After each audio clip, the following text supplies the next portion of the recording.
Darren, this one's gonna hurt, dude. Absolutely. Dricus is pretty damn bulletproof. You've also got that Safa blood. You've got that South African blood that's just We're ruthless, and both I love different, that. man. We're both different. I'm telling the people. I'm telling everybody. Listen, it's just both different yet. We There don't we know yet, go. but now they're starting to see glimpses, but they haven't seen half of it yet.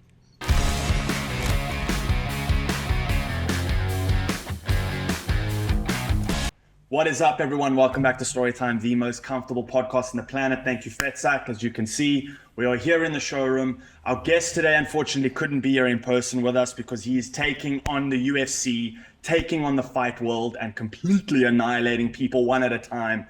Dricus Du Plessis, thank you so much for coming in today, dude. And only a pleasure. It would have been great to be there with you guys. But yeah, like you said, there's some responsibilities coming up, and I have a country to defend. There we go. So I have to start the podcast off strong by asking you, how does it feel to be the one to retire Darren Till? But man, it's a huge honor and a huge responsibility. There we So go. for me, it's a great fighting guy. Darren Till is somebody that I've followed his career as a fight fan myself. Mm, He's one of the guys that I watched, even way before I was in the UFC when he was coming mm, up. He's a tremendous name, and he's an incredible athlete. It's just mm.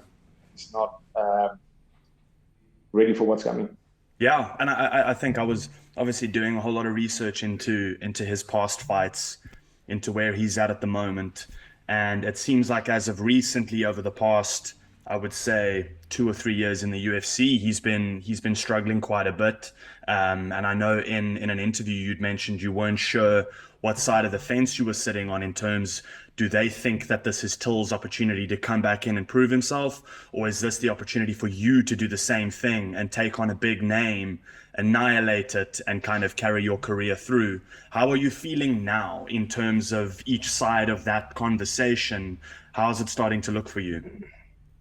Yeah, I mean, I don't feel that that really makes a difference to me at all. Mm, So, I mean, in that context, we spoke about what the plan is for Darren Till, the UFC's plan. So, are they really looking to feed into the wolves right now? Giving him a young up and coming guy. Nobody's really figured me out. Coming on a 3 fight tear, just entered the top 15. Are they giving him this fight to almost get rid of him? mm, Listen, if he loses to this guy, he's done. Or are they giving him a tune-up fight for him to I go back see. to the top?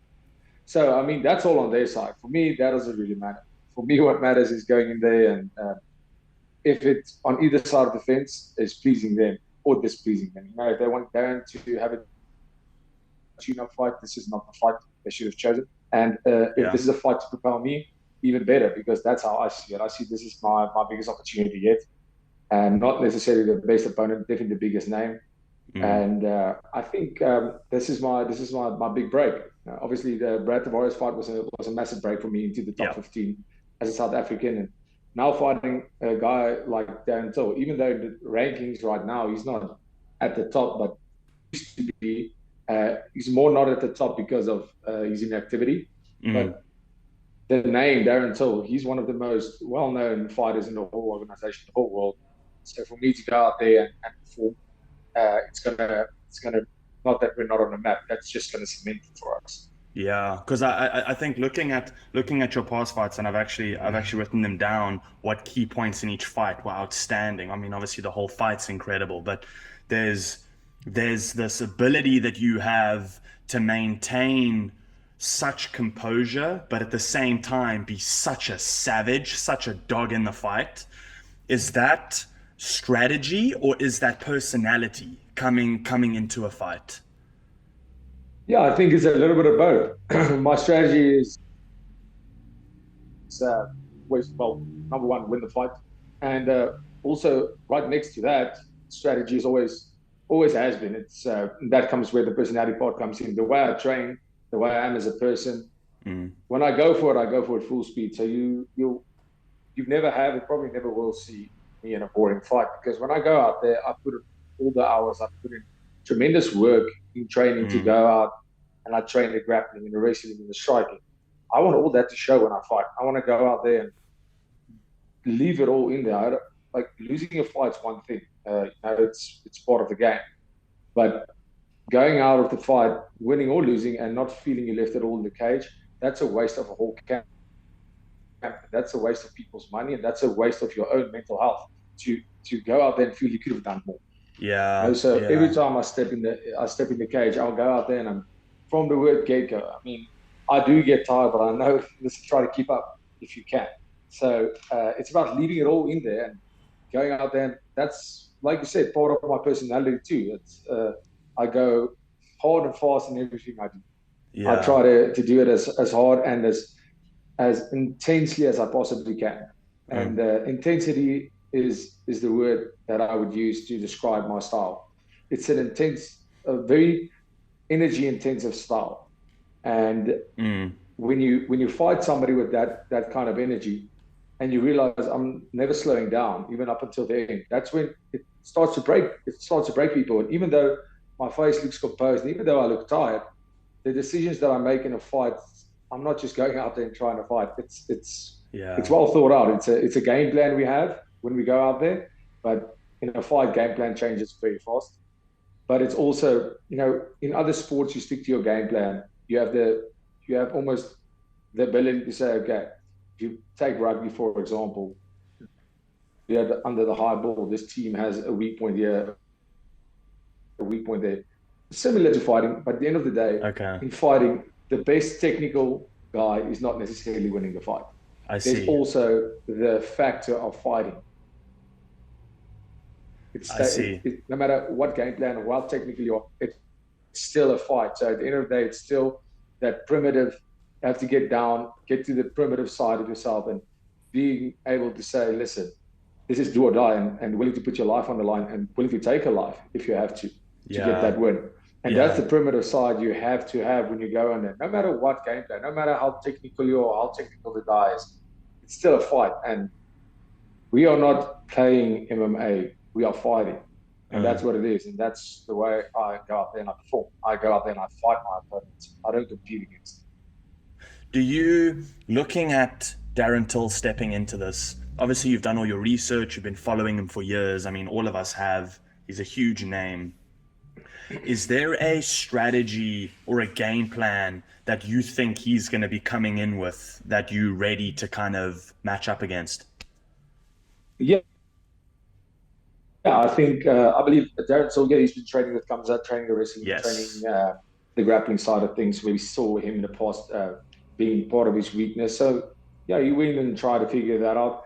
But listen, let's be honest, you don't become a wrestler in 2 years. Exactly. A world-class wrestler in 2 years. I've been doing this for a very long time. And, I mean, right now in the UFC, I'm seen as a striker. But, I mean, before the UFC, most of my wins have come by submission. By submission, so I feel I have a more all-around game where Darren Till is going to try and exploit me being too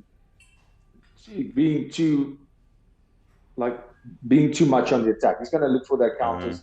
He's going to look for that left hand to land when I overreach, and that's what his whole plan is. He looks at my fights. If he looks at my past fight, my most recent fight, I think he looks at that fight as, I'm a guy that's motivated. I'm a guy that's fit. I'm a guy that's physically strong.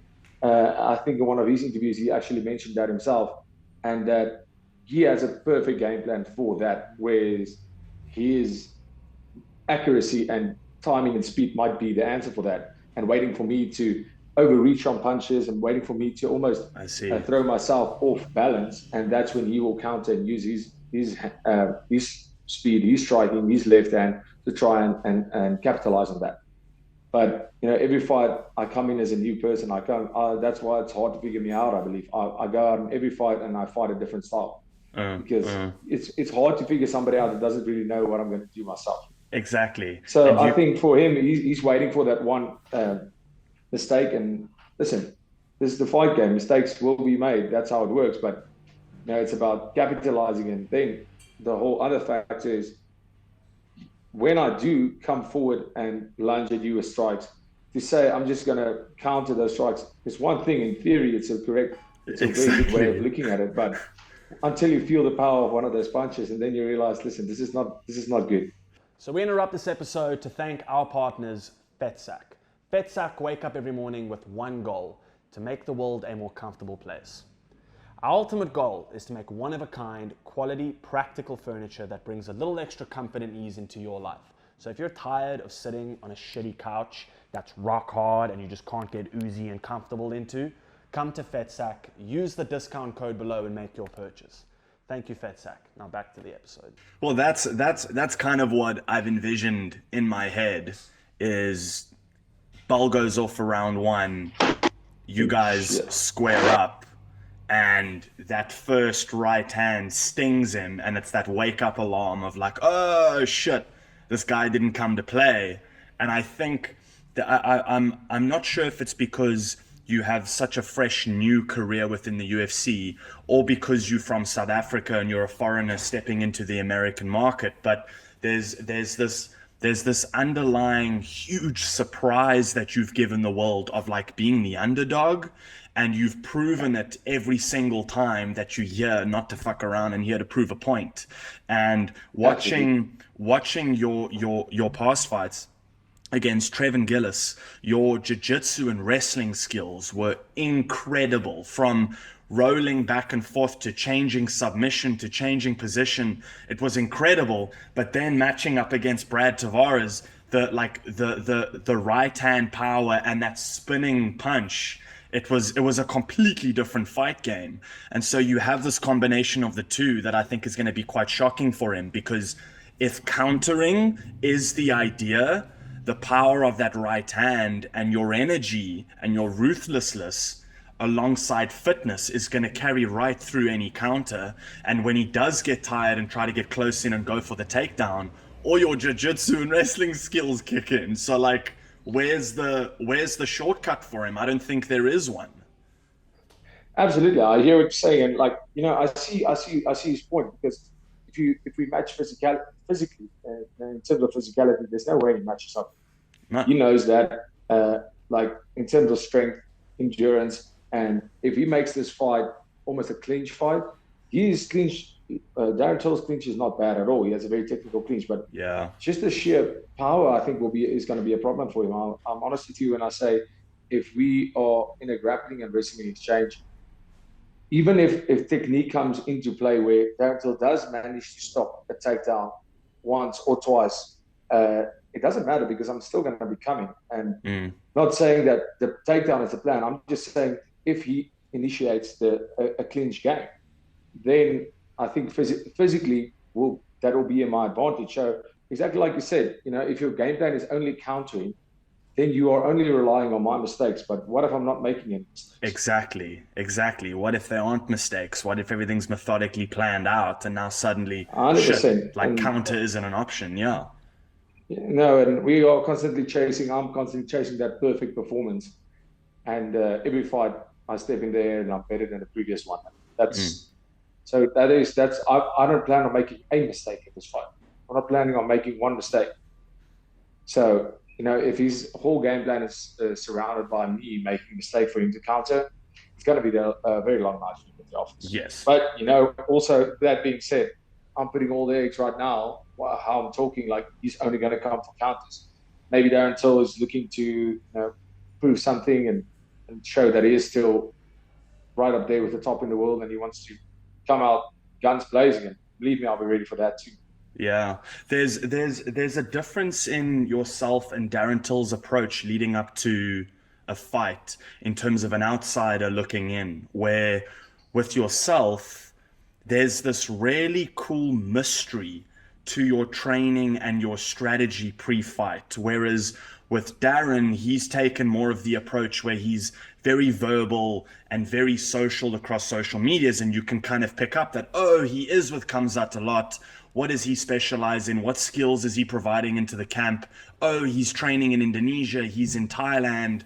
A bit of a Muay Thai kickboxing style coming through there, which is obviously his speciality, but also lots of grappling and jits could come out of that. Do you think that that's a slight giveaway leading into a fight, kind of being a bit louder about how you're training and why?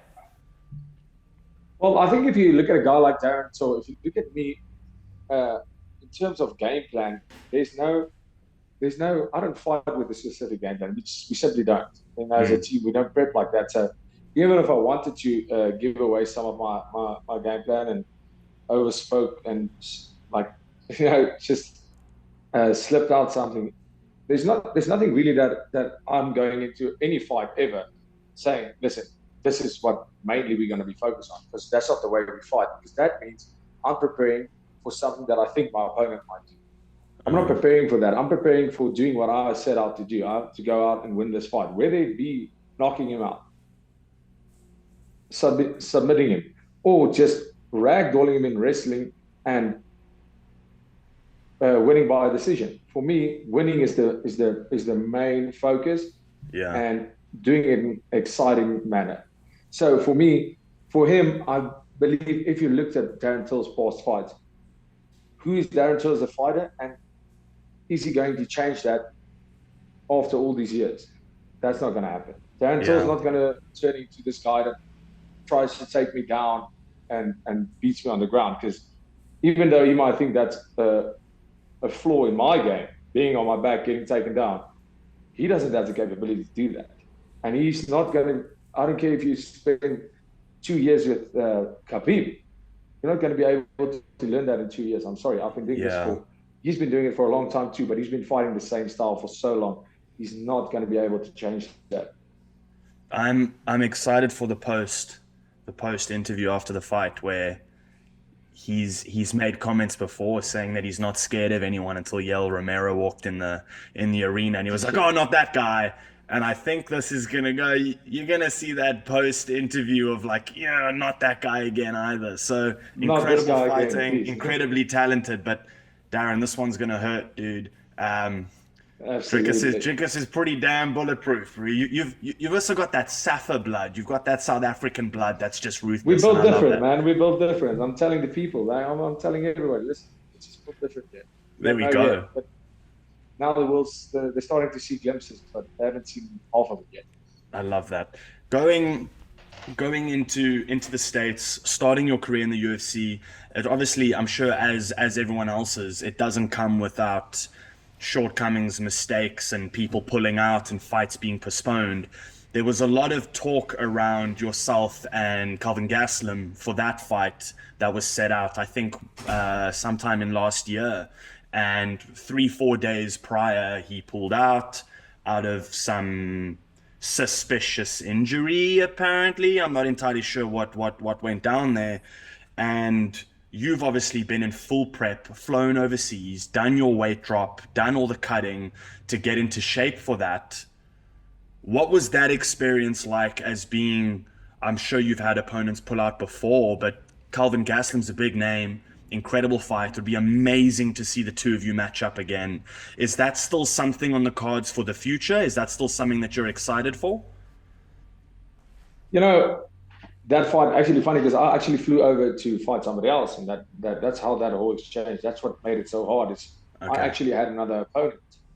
And I was literally on the plane flying 10 days from the fight, flying to Vegas. And when we had a layover in Dubai, my agent phoned me and said, listen, Kelvin Gastelum's opponent got injured. Will you step in in like 10-day notice and step in to fight Kelvin? And I was like, absolutely. Like, I'm in fight prep.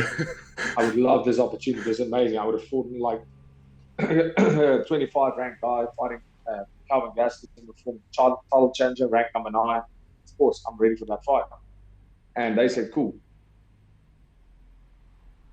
I won the contract, everything good. So my opponent, who I was supposed to fight, he got another opponent. He got a new guy to step in for me, because we won the same card. So he just got a new opponent. I just moved over to the Gastelum fight. And I see. 3 days before the fight, so we're there, everything changes. We're fighting Gastelum, fighting a southpaw.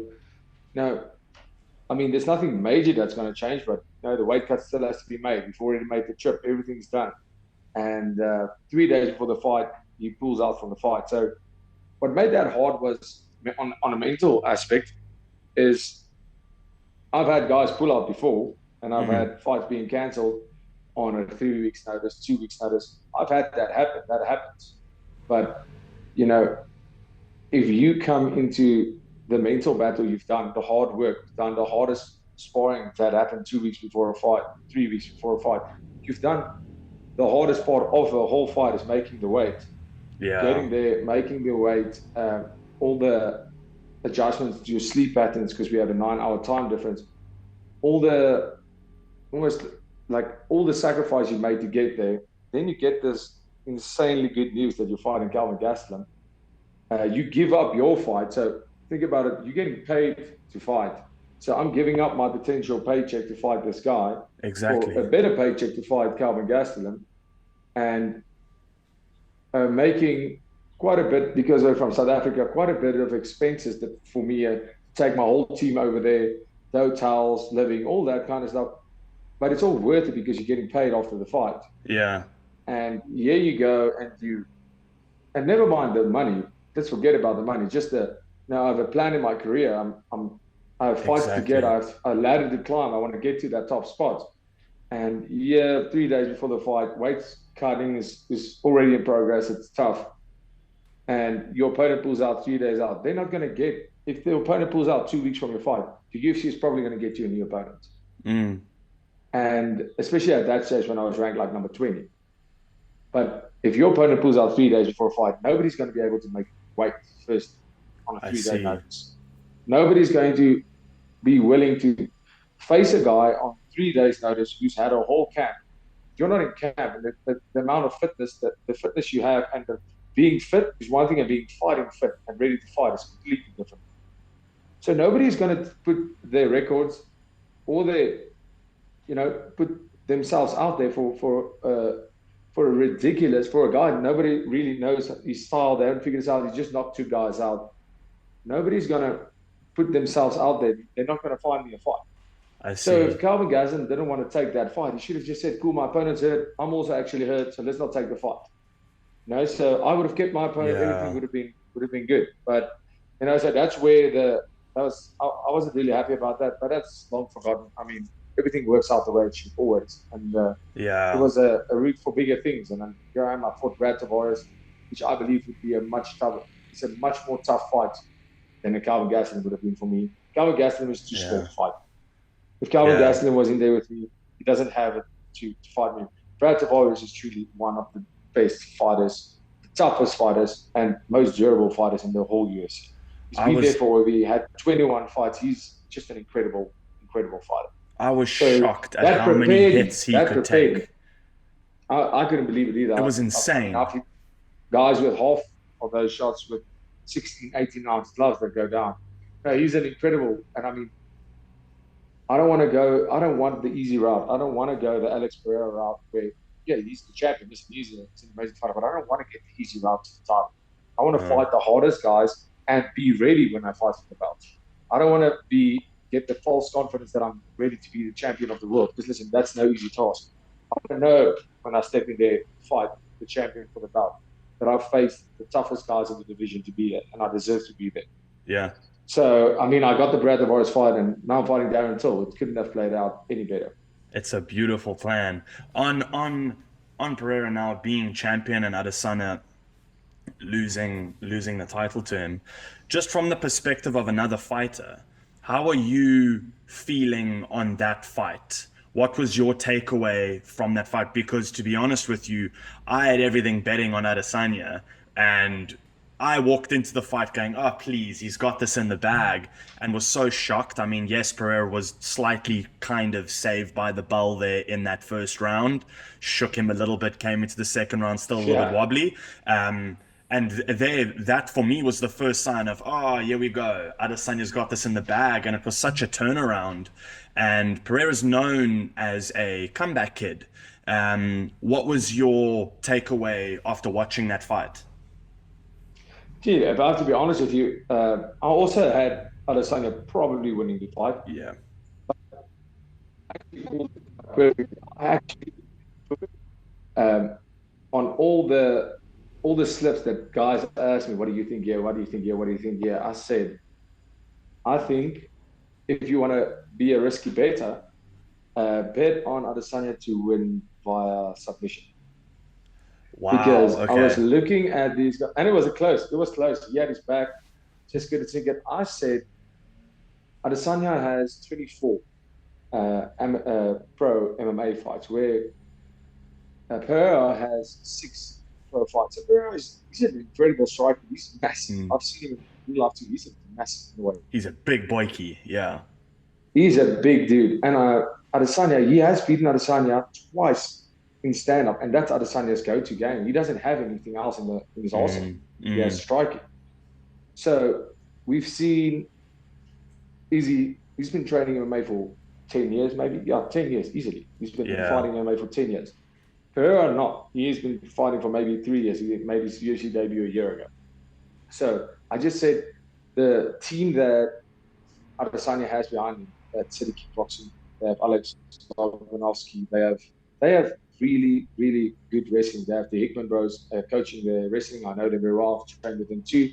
They have great wrestling expertise, and his defensive wrestling is so good, Adesanya's, that he understands wrestling. He understands how it works. So finding a guy like Pereira, I've seen in his previous fights, in Pereira's fights, he got taken down. The guys couldn't necessarily hold him down because he fought like 2 nobodies. Then he fought obviously Strickland, who tried to stand with him, which was a mistake. Yeah. So I thought Izzy, and I've seen Izzy go for submissions. I've seen him off his back go for triangle, go for guillotines. I've seen him go for stuff. So I was like, I think Izzy's gonna take him down. That'll be smart. And Izzy did take that. You could see that was part of the plan. Yeah. But my biggest surprise there, I said, if Izzy, but I also said in saying that that's a risky bet because Izzy is a small guy. He's tall, but he's small. Yeah. For him to take a guy like Pereira down, it's going to firstly, he's fitness based. He's not wrestling based. He's going to get super tired if he tries to wrestle a big guy like Pereira. Then, if he doesn't get him down, he has to strike with him. And Pereira is the one guy in the world of MMA which has the ability in striking to knock Izzy out easily. Yes. He's done it. And beat him in the one thing that he is, that's his niche. Fighting anybody in the world to prepping to fight Adesanya preps to get him to the ground. That's what they prep for. Yeah. Pereira didn't have to do that. He was like, listen, this guy is just striking. He's a machine. He's the best striker in the UFC. I can beat him at that. So that's what I said. Eventually, if you have such, that's where I believe that's why I can beat both these guys. Is I believe a guy like Izzy gets so used to being able to defend a takedown and being able, not to get taken down, to stay out of trouble on the ground. Yeah. That's just enough to stay out of trouble, not get taken down. And then he has his striking. And that's his go-to. Now, all of a sudden, he's fighting a guy like Pereira who doesn't want to take him down. He wants to strike with him. And now, Izzy doesn't have the tools to just take him down and keep him there. If Izzy had any grappling, and he has a purple belt, which is absolutely ridiculous, because if I was on Pereira's back in that scenario where Izzy had him, Pereira was done. He was tired. He couldn't. Both of them got so tired from those wrestling exchanges. He had his back for I don't know how long, and then they got back up, and Izzy was too tired to take him back down again. Yeah. And then you come to the other problem from Izzy's fight style where he plays it safe. He didn't used to, but since I'd say his last 3-4 fights, he's fixated on staying champion and defending the belt and winning it. And he's beating guys like Cannonier. Cannonier is a beast of a man, but Izzy was picking him apart, but Izzy never went for the kill. That's not what people pay to see. I see. The Pereira fight got me excited because I was like, this is one of those fights I couldn't predict it. I wasn't sure of neither of these guys winning. I was like, this is one of those fights where you can only, I can't even imagine to say what's going to happen. That was all just my take on it. Let's see what happens. And when Izzy had him in that 4th round, Izzy could have finished him in that 4th round. And Izzy's a lack of killer instinct when he had him in trouble, and Izzy's always playing it safe because he's so good at range. He's so tall. And now he's fighting a guy taller than him, so he just picks people apart. Do it for 5 rounds. In that 4th round, you should have taken Pereira out. If you took Pereira, and it was there, Pereira didn't want to be in there anymore. He was done. He was gassed out. And Izzy was still moving, but Izzy didn't want to go and finish that fight. Izzy almost fought. He wanted to defend his belt. He didn't want to beat Pereira. And But Pereira was that's there to beat Izzy. And well, that was that's amazing. That comeback was incredible. If you're tired of wearing like really crappy, make your fingers go green jewelry, head over to Clocks and Colors for something unique and special. Clocks and Colors are based out of Toronto, Canada. They specialize in detailed, handmade 925 sterling silver accessories. They also offer other products like handmade leather hats and homeware goods. Go to the link below to claim your discount with Clocks and Colors. If you're looking for some high-end quality tees, some quality clothing, use code Storytime below to claim yours with Saints and Sinners. We want to thank Saints and Sinners for this one. Great apparel. Kitted us out. Go get yourself kitted out too. it was insane, and I think that's what's now actually going to work in Izzy's favor. Is that now? I mean, he's stated in multiple interviews that he likes being the underdog. That it doesn't give him drive being one or the other, but being the underdog, he doesn't have anything to hold on to and defend. He can come back in there and just give it horns to try to take the title back. And obviously we're going to see a rematch very soon. And I think we're going to see a more aggressive Izzy coming into the rematch. I hope so. Because he has the tools to beat him. He does, yeah. Because in the striking, Izzy had all the tools to beat him. Pereira was just not scared of Izzy's striking because people are always just so, when they fight Izzy because he throws these weird strikes, moves backwards into strikes, but people are always just one step behind him. And Pereira was like, throw whatever you want. And he walked him down. And we've seen in the past that Izzy does not like to get hit. Doesn't like it. And Pereira is the one guy who has the size and he's tall enough to actually, and obviously has the stand-up pedigree to fight Izzy. Yeah. So I think there was a big exposure for Izzy in this fight, and he's going to need to make the mental changes to be able to get past this, because basically Pereira just gave a little bit of a blueprint how to beat Izzy. You know, and Izzy was winning that fight, but Pereira was Pereira. I have to say is I think if Pereira fights Robert Whittaker finishes him. You think so? Not that long before. I 100% believe that. I think Pereira has Izzy adjusted his stand-up style very nicely for MMA and not to get taken down. Yeah. But now he fought a guy that doesn't want to take him down. So now Pereira hasn't done that. You can see Pereira's style. He's standing straight up. Doesn't have that lower base that we. Yeah. Because if you stand straight up, it's much easier for the guy to get your legs. I think if Robert Whittaker fights Pereira and doesn't get hit, because listen, if Pereira hits you, you're in trouble. Yeah. I think Whittaker has the movement and the gas tank to get in on him. And if Whittaker gets him in the position where Adesanya got him, where he had his back, it was good night. That's all she wrote, because Whittaker is a great grappler and wrestler. I see. So I think Izzy is so slick at not getting taken down, whereas Pereira doesn't have that in his toolbox. I see. And also, Whittaker is able to take hits to the head really well. Like, Whittaker's not scared of getting hit, which means Pereira can come in and throw hands, and Whittaker's going to stand in there saying, throw him, dude, I'm ready, and he'll be able to finish. And one thing with Pereira is, like, he strikes on the center line. He's proper kickboxing style. He doesn't fight because in MMA, it only takes one shot. Pereira, he needs that left hook to land, and it's a very straightforward striking kickboxing style. Whereas with Whittaker, the way he mixes it up and the way he moves, with Pereira's footwork being flat-footed, hitting hard, being able to absorb, and because the more you're planted, the harder you can hit. But in MMA, you can't be planted because then you're vulnerable for that takedown. Whittaker is going to exploit that. I think he has all the tools to be able to exploit that. I'm so excited for him to see that. Are you seeing any of these in future that you're wanting to kind of, obviously after Darren Till, there's got to be a greater plan, climb higher up, retire Darren Till, it's going to be next to your name, it's going to be incredible to see. Who are you most excited for to climb in the ring with and prove yourself as, I told you all along, here's the new champ? No, guy I really have respect for, Robert Whittaker, is I'm a big fan of his. Okay. I would love to share a cage with him one day. I hope we can get that opportunity. But the guy really, really like to fight. I think he's a bit of a bully in terms of size. and people like, and it's a massive fight.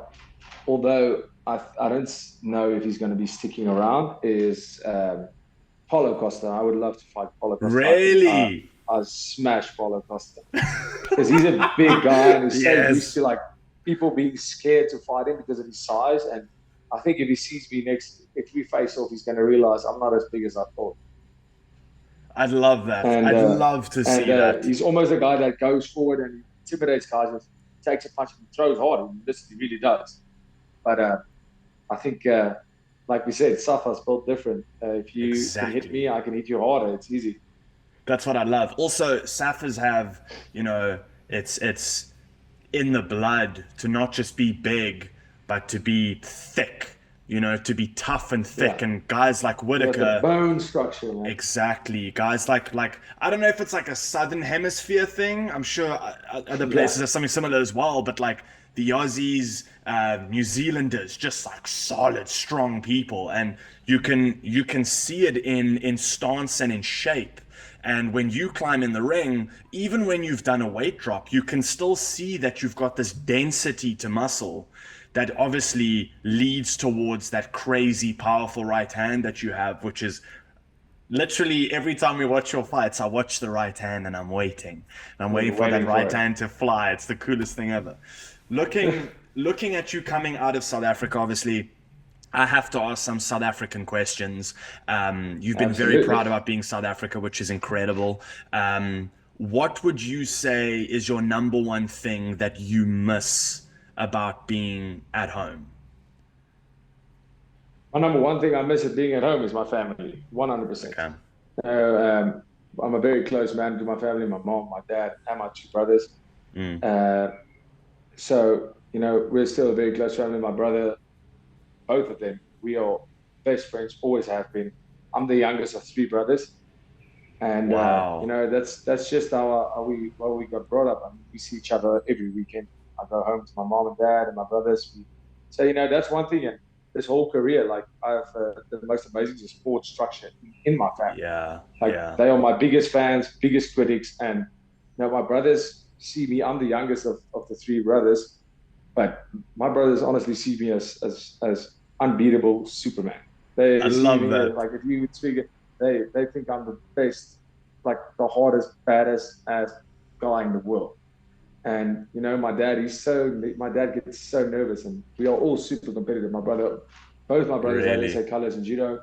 My middle brother, he has 6 professional fights, but he's a lawyer by day. So, and as an amateur, had 2 MMA titles. He still trains. He's not fighting competitively anymore, but he's training on a weekly basis, especially jiu-jitsu. He loves that. But we're just such a competitive family. We all played really good rugby growing up, involved in all types of sports and competing against each other and the world. And just competitive sports, it's in our blood. My dad, the same. So we have almost, when I'm getting as close to the fight as I am now, is a weird vibe because my dad gets so nervous. He's almost like grumpy. Sweet, and my mom, man. My mom almost gets like also a little bit weird because she's nervous, but she doesn't handle it the same way. My dad, everybody can see he's nervous and he's a little bit grumpy. My mom's like trying to not get nervous, but she's making it worse. So it's almost like the whole family is like getting very riled up when it gets as close to a fight. And like, that's what I said, like having that, no matter what I have, no matter what I lose, no matter if I have nothing left in this world, I know my family will always be there for me. And they are the people. A big part of what I do this for is to make them proud. And all the time and effort they invested in giving me this. When I was 15 years old, my parents would drive 2 hours from where I was after school in traffic to get me to an MMA gym, to get me to training. And it's not something they got me into. It's something that I wanted to do. No matter what the sport was, no matter what it was, what I was doing, they would be behind me 100%. Even I was dancing at some stage as well, and they would drive 4 hours to come and watch me dance, and I wasn't really good at it. But it's about like there wasn't a day missed in my sporting career whether I played rugby, whether I danced, no matter what I was doing. Even to this day, like if I go do something fun, I go drifting cars for that matter, which is something I did recently. My That's dad would sick. say, cool, he's not going to work today. He's going to come and watch me do it. And we went to Poland when I was fighting KSW. I mean, I was 23, 24 years old, me and my brother, and we went snowboarding for a day. And my mom and dad was there the whole day, just watching us. And I was like, this has to be so boring. And that's what they love. They love That's watching us do incredible. what we love and watching us having. So I mean, that's something that nowhere in the world, and that's a big reason why I will never leave my family behind. Because without them, what am I really? That's incredible. And I have something similar in my family. My dad always says, without family you have nothing. And it doesn't have to be family by blood. It's just, the family that you choose to keep around you. And thankfully through blessing, people like yourself and myself have family by blood that have been there for us and have, Absolutely. obviously helped guide our careers. And I always say that a man that's fighting for family is unstoppable. And I'm sure you have that in the back of your mind, thinking of family Absolutely. back at home. And so leading into these fights, I know obviously your family are nervous. Obviously you ready, you're in shape, Okay, you're but that ready was to the number go. one thing. Number two thing is Castle Light. Really? Are you a Castle Light boykie? There we Castle go. Light for life. I've been all over the world, drank all the beers. There's nothing like it. I always miss it. No matter, I went to Belgium, went to Germany, went everywhere in the world. There's some great beers out there, but nothing like a Castle Light. At the end of the That's day, that's the incredible. one I want to come home to. It makes me so happy to hear that, because like as soon as you back, we'll hop into a fat sack, put a fight game on, and have an ice cold Castle Light. I What cannot wait for would that. I'm genuinely going to chat to the guys here. I mean, when you come back from a fight, you need some rest. We got to organize you in one of these Absolutely. fat sacks and get you resting in one of them, bro. You'll have the best sleep of your life. Absolutely. Um, That sounds uh, great. what is your perfect braai?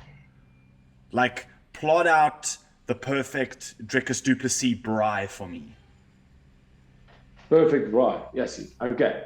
So all of the friends, we have such a widespread spread a circle of friends, and my team, of course, being there, depending on the bride, whether I want my family there or not. But my brothers will Yeah, certainly be there.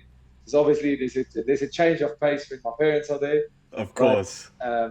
let's say they can be there for the start of Yeah, they can be there uh, from like 6 to 8. As soon as the fire starts, it's time to go that's it. home. That Yeah. sounds great. That sounds great. On the farm,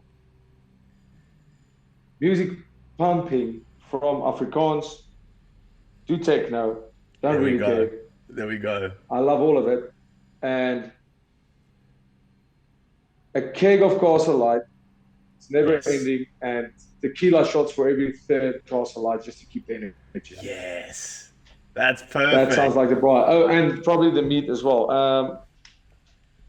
So I just want a boerenworst. That sounds A perfect. boerewors roll. Boerenworst, can't beat that. Yes, yeah, That's the best, boerenworst. eh? The Also, best, like yes. I'm sure they're in the States, like the food is good, but it's not South African food, you know? No, listen, they have good food, like especially the chains, like the chain foods, chain burgers. Like I love that stuff. The Wendy's, all that stuff. It's amazing, but I don't eat that much junk food. And it's Exactly. like you said, there's just no place like South Africa when it comes to food. Yeah, I agree with you. There's nothing like a good old braai. 100%. It's the best. It's the Nothing. best. We Can't we be beat. we definitely gonna try organize for when you back a keg of Castle Light, maybe a Jack Parrow performance, a sneaky little Jack Parrow show, and then a lekker braai op die plaas. We definitely have to get it sorted out. That sounds We'll amazing. definitely make a plan for it. So I wanna swing you one last question before we head out. Um, Leading up to your fight now, your love of family, your love of home, the mindset you in, the savage that you are, what is your go-to mental space walking out into the arena? Are you the kind of person that's going, I'm gonna psych myself up with, heavy metal music, let me get angry to do this? Or are you more in a state of calm, thinking of family, playing a song maybe that's got more of an emotional attachment to you, and walking out sort of reserved? What is your go-to? And I'm actually asking this question in terms of it's very difficult for people outside the fight game to understand the headspace that you have to be in to go and do this and then come home and be a boykie with the family. How do you kind of create that duality in your life, and what is the headspace for you?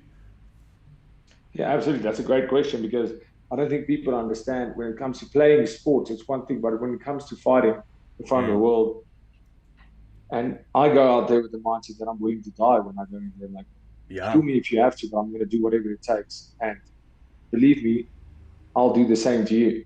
So you have the mind of, I am willing to kill you. I don't want to, but I will. And I'm willing to die. So you're going to that mind space. That is a weird place to be. That is in society not really an acceptable way Yeah. to be thinking of life. Yeah. But to go out there and do what we do and be the best at it, that's where that's where I feel my head needs to be. But at the same time, I can't go out there being crazy adrenaline. If you listen to my workout song, it's it's awesome because that workout song is almost like it's a perfect summary of what I am as a person.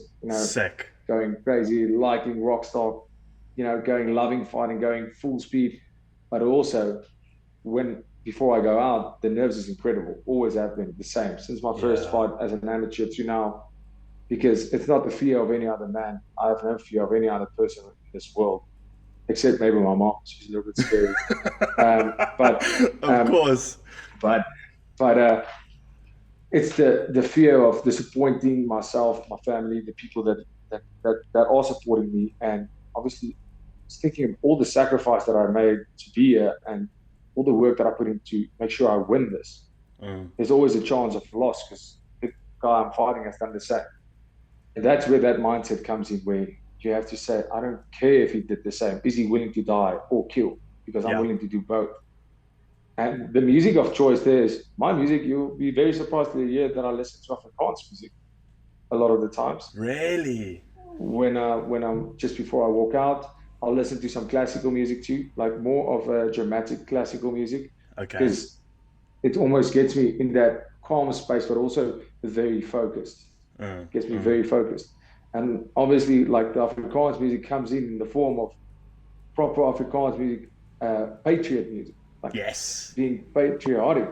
And Steve, love it. Adam, the guys that That's a Vicky Steve. You understand the patriotic side of me, because that awakes something in me. It reminds me that what we as people in South Africa has been through. This is not that hard what I'm doing. We had to lose family members. We had to be at war to get where we are as a nation right now. And all the struggle people has gone through in this country. That plays a big part in when I go out there. I'm representing that. I'm representing my culture, my country, and my people. And I have to that gives me more inspiration to feel I'm going out there to represent my flag in war. And that's why a music like that just gets me ready to do it, and it gets me focused. It's not this banging metal. I don't listen to that. I'll listen to Fokker Politica also. There we go. But a fuck off. Massive fan, massive Fransje van Coke fan. And but yeah, more of a, I don't listen to the heavy metal psych myself up. That's already there. It's all about trying to keep myself calm up until I walk out there. Then you'll see the more psyched up when I switch on. And of course, that's where the important part comes in. Like you said, how do you go from that mindset to coming home, being a boykie with a family? It's a problem a lot of athletes struggle with, and that's why I have a mental coach, which is Henny, which you dealt with, and also we have the mental preparation. You have to deload. It's almost when guys went on a mission as a squad in the army, when they come back, there's a debriefing, a decompression. And you have to do that, because I switch on when I go in there. When it comes to the fight, the whole mentality, I change as a person. Like, I'm not the same person that you are talking to right now, but you have to go back to the person you were, being a civilized person, being able to be the guy that's spending time with family. You can't be switched on all the time, because you will burn out. Yeah. That's awesome to hear, man. There's such a beast savage side to your personality that through years of training and dedication, you've learned how to hone it into exactly what it is that works for you, whether it be ground game, strike game, jiu-jitsu, wrestling, boxing. It's incredible to see how far you've come. I'm incredibly proud to know that you are South African, as everyone else is as well. Know that going into this fight, Darren Till's in trouble. He doesn't stand a chance, and all of us at home are smiling and laughing about it. It's going to be so cool to see you do what you do. So know that we love you, we're proud of you. I'm sure your family is as well. Shout out to them for being such an incredible support system. It's always so cool to hear someone in an influential position like yourself speak on family and the importance of family, the importance of, you know, a supportive father and mother, and also just great siblings that can kick you into place sometimes when you need it. That's always good to have on the side as well. So I thank you for your time. I thank you for your profession, for your dedication to this craft and to the sport. And we wish you all the best luck in the world. I know you don't need luck. You are trained. You are ready. Darren, it's going to hurt, brother. So, my man, thank you so much for your time. And I promise we will have everything ready for you on the side. We'll have an ice cold Castle Light. We'll have a fuck off concert ready for you and a braai or plus ready for you to come home and celebrate with. Oh man, I can't wait. It's going to be amazing. Thank you, and thank you for the awesome interview, man. It was really incredible. The questions. Did you hear me? Just I've got you. I can hear you. Yeah. Yeah, man. Just thanks for the awesome interview. It was great talking to you, fellow South African, and hearing the appreciation. It means the world to me, and I'm going to take you up on that offer for sure. We'll see you there. Yeah, dude. but one promise I do have is this is going to be incredible, and this will be the best version of me that the whole country, the whole world has ever seen. And this is not the end. This is not even the middle. It's the beginning, and I appreciate all the support, all the people that I mean, without that, what is this? What am I doing here? No, it's incredible that feel. Just every comment on Facebook, every comment on Instagram, every person that just says, "Fuck yo, Darren Till." But I'm like, oh, no. It's always like I'm just like South Africans, the best fans in the world. So there we go. Thank you. That's awesome, man. Thank you so much for your time. Enjoy training, enjoy the prep, and we'll see you on the big screen soon, man. Appreciate it, man. Have a good day. Cheers. Thank you, man. You too. Cheers.